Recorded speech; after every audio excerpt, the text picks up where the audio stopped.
नमस्कार दोस्तों, स्वागत है आपका अपने YouTube channel Ravi Indore academy में। दोस्तों मैं आज वर्ग 3 के टॉप 5 क्वेश्चंस लेके आया हूँ, जो कि बहुत बेहतरीन है दोस्तों और ये थोड़े से टफ भी हैं। आप जब इन क्वेश्चंस को देखेंगे, तो आपको लगेगा ही नहीं कि आप वर्ग 3 का एग्ज़ाम दे रहे हैं दोस्तों। ये ऐसे क्वेश्चंस हैं और ऐसे क्वेश्चंस की टॉप 5 की सीरीज़ चलाऊँगा दोस्तों। प्रीवियस ईयर अलग से लगाऊँगा, जो शिफ्ट बाय शिफ्ट आपकी चलती रहेगी दोस्तों और ये टॉप 5 क्वेश्चंस चलेंगे। ये टॉप 5 क्वेश्चंस दोस्तों वो क्वेश्चंस हैं जो टफ हैं, बार-बार एग्ज़ाम में आते हैं दोस्तों, साथ ही साथ टफ भी हैं। अब इन टफ क्वेश्चंस को आप किस तरीके से क्लियर करेंगे दोस्तों, तो आपको हमारे साथ जुड़ना ही पड़ेगा। आप आज नहीं जुड़ेंगे, आप आज वीडियो देख के स्किप कर जाएँगे दोस्तों, आपको फिर आना पड़ेगा क्योंकि मैं कंटेंट ही इतना अच्छा लेकर आऊँगा। मेरा टारगेट ही है कि 20 में से मैं दोस्तों आपके 18 से प्लस नंबर लगवाऊँ। क्लियर? कोई भी आप किसी भी कोचिंग को देख रहे होंगे, किसी भी इंस्टीट्यूट को से आप पढ़ रहे होंगे या ऑनलाइन कोर्स लेकर रखा होगा दोस्तों, लेकिन इतना अच्छा कंटेंट आपको कोई भी नहीं देगा जितनी मेहनत मैं कर रहा हूँ आपके लिए दोस्तों। ध्यान देना आप यहाँ पर, ये प्रश्न है और ऐसे टॉप 5 क्वेश्चंस दोस्तों पर डे डालूँगा मैं आपके लिए जो हार्ड भी होंगे। अगर आप इन्हें देखते रहेंगे दोस्तों क्योंकि आपके पास दिन है बस 30, अगर आप इन क्वेश्चंस को देखते भी रहेंगे पर डे की पर डे मेरे साथ, तब भी आपके दिमाग में ये चीज़ें बनी रहेंगी कि ऐसे क्वेश्चंस के साथ हमें किस प्रकार डील करनी है। चलिए दोस्तों पहला प्रश्न देखिए, मैं आपको पहले प्रश्न दिखा देता हूँ दोस्तों। ये पहला प्रश्न है, ये दूसरा प्रश्न है, ये दोस्तों तीसरा, ये चौथा और ये पाँचवा। एक भी प्रश्न इनमें से ऐसा नहीं है दोस्तों जो कि सिंपल हो। सारे के सारे प्रश्न टफ हैं और दोस्तों सारे के सारे प्रश्न वर्ग 3 में पूछे हुए हैं। क्लियर है? चलिए देखिए यहाँ पर, हमें क्या इक्वेशन दे रखी है यहाँ पर 3x प्लस के प्लस 3 बाई बराबर में दोस्तों 1। इधर हमें दे रखा है इसने के एक्स प्लस 6 बाई इक्वल में दोस्तों 4। यहाँ पर समझना दोस्तों, इसको बोलते हैं हम A1, इसको बोलते हैं A2 और इसको बोलते हैं B1, इसको बोलते हैं दोस्तों C1। इधर इसको बोलते हैं A2, इसको बोलते हैं B2 और इसको दोस्तों बोलते हैं C2। यहाँ पर ध्यान दीजिए, अद्वितीय हल आपसे पूछा है तो अद्वितीय हल तब होता है दोस्तों जब A1 बटा A2 ये दोस्तों बराबर नहीं होता है B1 बटा B2 के। क्लियर? ये प्रश्न आपको देखने में इजी लग रहा होगा दोस्तों, लेकिन ये है नहीं। A1 बाई A2 ये दोस्तों किसके इक्वल नहीं होना चाहिए? B1 बाई B2 के। क्लियर? चलिए अब मैं आपको समझाता हूँ यहाँ पर दोस्तों हमने क्या-क्या वैल्यू यहाँ पर फिल की है। A1 की जगह हमने कितना रखना है दोस्तों 3, A2 की जगह क्या रखेंगे K, यहाँ पे B2 की जगह क्या रखेंगे दोस्तों K प्लस 3, B1 की जगह और यहाँ पर B2 की जगह दोस्तों क्या रखेंगे 6। चलिए मैं एक बार इसको स्पष्ट लिखता हूँ, समझना ध्यान से। यहाँ पर दोस्तों अभी हमने क्या समझा है, A1 की जगह हम क्या रखेंगे 3, B1 की जगह हम क्या रखेंगे K प्लस 3। इधर A2 की जगह दोस्तों हम कितना रखेंगे K और B2 की जगह दोस्तों हम क्या रखेंगे 6। ऐसे क्वेश्चंस हैं दोस्तों, आपको मोस्टली टीचर्स इसको छोड़ के चलेंगे जिनको मैं करा रहा हूँ। चलिए ध्यान दीजिए दोस्तों यहाँ पर A1 बाई A2 ये किसके इक्वल नहीं होना चाहिए? B1 by B2। ये दोस्तों रूल है किसका? अद्वितीय हल का। अद्वितीय हल का मतलब है कोई दूसरा उसका हल नहीं हो सकता। तो दोस्तों यहाँ पर उसने बोला है इसका अद्वितीय हल क्या होगा? तो आप यहाँ पर वैल्यू रख दो। A1 की जगह दोस्तों आप क्या रखोगे 3, A1 की जगह आप क्या रखोगे 3, A2 की जगह क्या रखोगे K। ये इक्वल नहीं है दोस्तों किसके? B1। B1 की वैल्यू कितनी है? K plus 3। इधर B2 की वैल्यू दोस्तों कितनी है? 6। इनका दोस्तों क्रॉस मल्टीप्लाई करो। 6 3 जा 18। इधर हमने इसकी इससे मल्टीप्लाई किया दोस्तों तो K square plus 3K। Clear? ये 18 जब उस साइड पहुंचेगा दोस्तों तो इधर क्या रह जाएगा? 0। यानी K square plus 3K minus के 80। क्लियर? अब हमें ऐसे नंबर सोचने हैं दोस्तों दो, जिनको मल्टीप्लाई करें तो कितना आ जाए 18। ठीक है? जिनको मल्टीप्लाई करें दोस्तों तो कितना आ जाए 18 और जब उनको प्लस माइनस करें दोस्तों तो कितना रह जाए 3। तो आप क्या करेंगे? यहाँ पर मैं इस साइड कर रहा हूँ दोस्तों, ध्यान देना इधर देखो। के स्क्वायर, ऐसे हमें दो नंबर सोचने हैं तो एक नंबर हो जाएगा -6 के, एक नंबर हो जाएगा +3 के माइनस के 18। दोस्तों जब आप 6 में 3 का मल्टीप्लाई करेंगे तो आपको आंसर कितना मिलेगा 18 और जब आप 6 में से 3 को माइनस कर देंगे तो दोस्तों कितना बचेगा इधर 3। क्लियर? चलिए ध्यान दीजिए। ये प्लस के 6 आएँगे दोस्तों और इधर ये माइनस के 3 आएँगे क्योंकि 6 में से 3 जाएगा तभी 3 बचेगा। यहाँ पर हमने k को कॉमन लिया दोस्तों तो इधर बचा k प्लस 6। यहाँ पर -3 कॉमन लिया दोस्तों तो इधर बचा k प्लस 6। क्लियर? अब यहाँ पर एक इक्वेशन दोस्तों आपकी बन गई k प्लस 6, एक इक्वेशन बन गई दोस्तों आपकी k माइनस 3। क्लियर है? ये हमारी वैल्यू बन गई k प्लस 6 और k माइनस 3। तो k प्लस 6 बराबर नहीं है 0 तो k बराबर दोस्तों ये 6 उस साइड जाएगा तो ये काय का हो जाएगा माइनस का। सेम ऐसे ही k माइनस 3 ये बराबर नहीं है 0 के, ये यहाँ से दोस्तों। तो k बराबर कितना हो जाएगा ये प्लस के 3।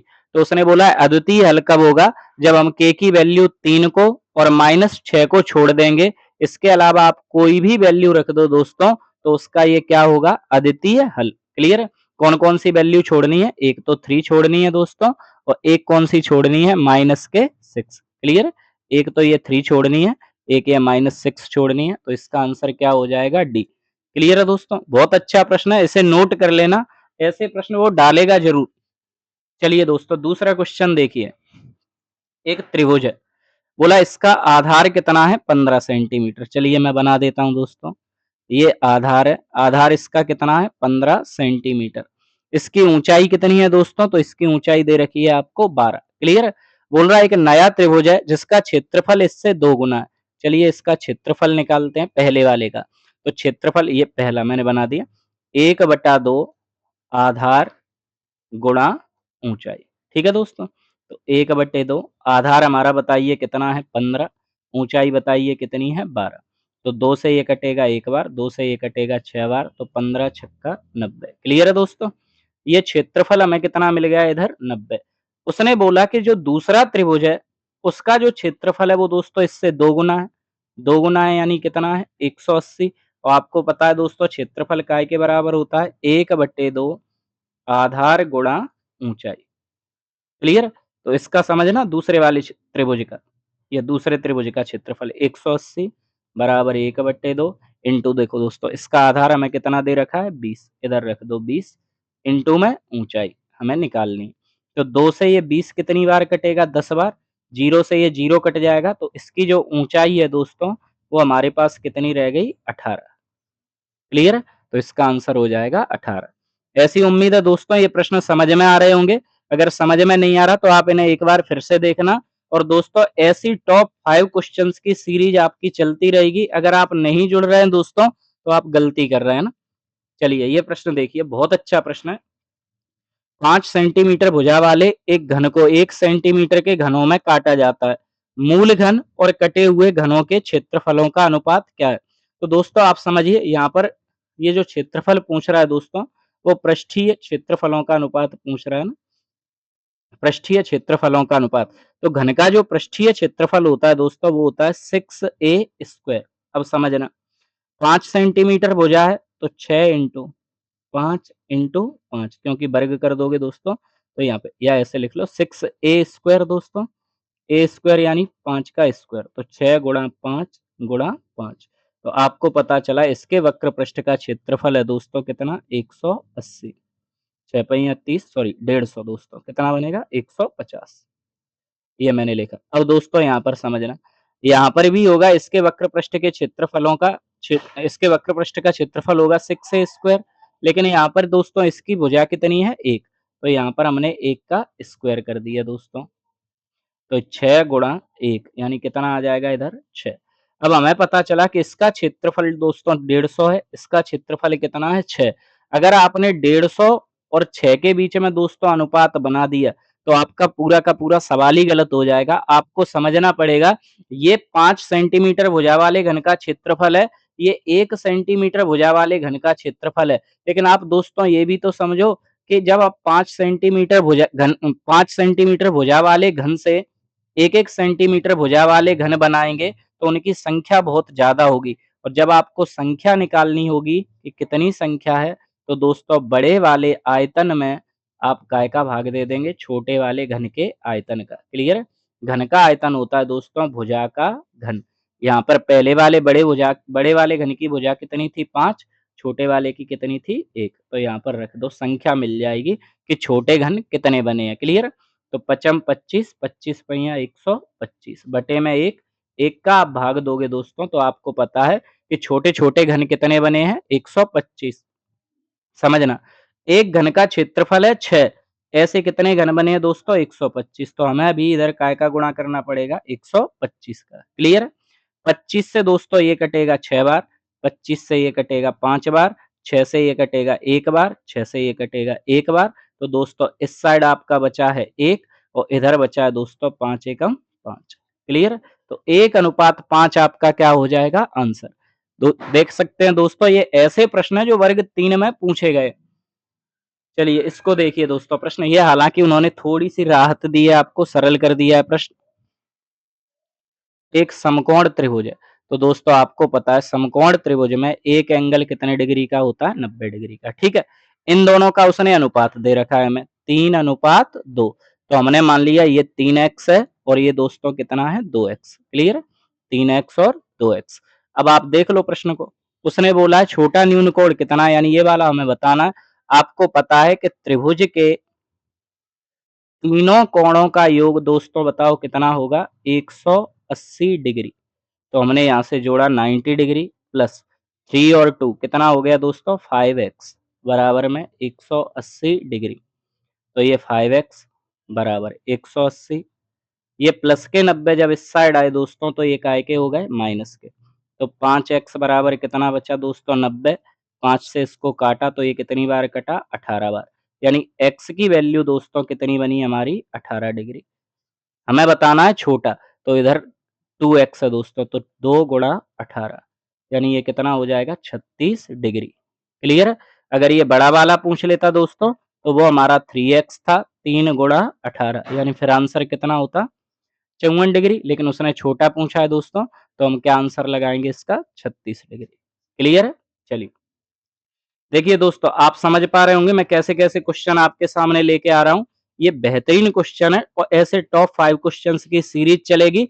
आपसे अगर ये प्रश्न बनते हैं तो बहुत अच्छी बात है, नहीं बनते तो आप इनको साथ ही साथ दोस्तों नोट करते हुए चलो। आप ये सोच रहे होंगे कि कोई शिक्षक इनकी आपको शॉर्ट ट्रिक बताएगा, तो मैं आपसे बोल रहा हूँ दोस्तों कि शिक्षक इनको कराएंगे ही नहीं। आप जहाँ पर क्लास ले रहे हैं आप देखेंगे कि आपको ये क्वेश्चन स्किप करा दिए जाएंगे, आपको कराएंगे नहीं।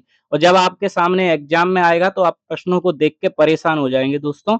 इसलिए इन प्रश्नों को करते रहिए, नोट करते रहिए। समझ में नहीं आ रहा फिर से देखिए, और फिर भी नहीं आ रहा तो आप जहां पढ़ने जाते हैं उस शिक्षक से पूछिए कि हमसे ये प्रश्न नहीं बन रहा। क्लियर? चलिए इस प्रश्न को देखो दोस्तों, इसी परीक्षा में ए को बी की अपेक्षा 10% कम अंक मिले हैं और बी को दोस्तों सी की अपेक्षा 25% अधिक अंक मिले हैं और सी को दोस्तों डी की अपेक्षा 20% कम अंक मिले हैं। अगर ए को 500 में से 270 अंक मिले हैं तो वो बोल रहा है डी को कितने परसेंट अंक मिले हैं। कोई दिक्कत नहीं दोस्तों, इधर देखो क्वेश्चन बहुत उन्होंने हार्ड बनाने की कोशिश की है दोस्तों और है भी टफ है। अगर आपको कंसेप्ट नहीं पता तो क्वेश्चन टफ है वास्तव में। ध्यान दीजिए, मैंने ये माना दोस्तों कि डी को कितने अंक मिले 100। अब यहां से देखिए सी को डी की अपेक्षा 20% कम मिले, यानी 100 में से 20 कम मिले हैं दोस्तों तो कितने मिले हैं 80। बी को दोस्तों सी की अपेक्षा 25% ज्यादा मिले। देखो ये सी को मिले थे 80, बी को इससे 25% ज्यादा मिले हैं दोस्तों। तो हर चीज होती है 100%, 25% ज्यादा मिले हैं तो 125/100।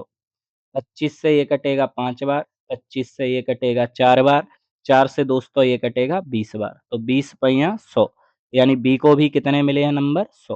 क्लियर?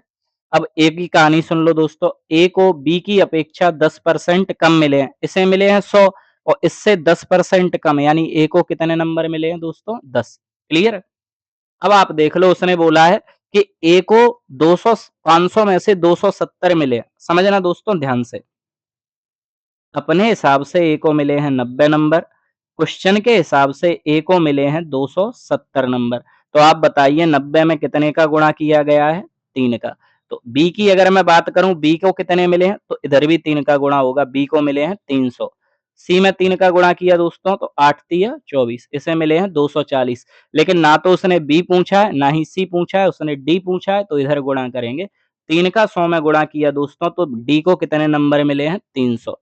लेकिन क्या उसने हमसे ये पूछा है कि डी को कितने नंबर मिले? नहीं। उसने ये पूछा है दोस्तों, कठिन किया है प्रश्न कि कितने परसेंट नंबर मिले हैं। तो आप समझो डी को कितने नंबर मिले हैं? 300। कितने में से? तो आप देखेंगे टोटल पेपर दोस्तों कितने का था? 500 का। और परसेंट चाहिए तो काय से मल्टीप्लाई करेंगे दोस्तों? 100 से। इधर देखो 2 जीरो से ये 2 जीरो खत्म, 5 से इसको काटा तो 5 छक्का 30, यानी बताइए कितने परसेंट मार्क्स मिले हैं डी को? 60%। ये हमारा आंसर है दोस्तों। अगर आप चाहते हैं, आप देख सकते हैं पूरे प्रश्न को समझ पा रहे होंगे दोस्तों, आप इसे फिर से देख सकते हैं क्वेश्चन को।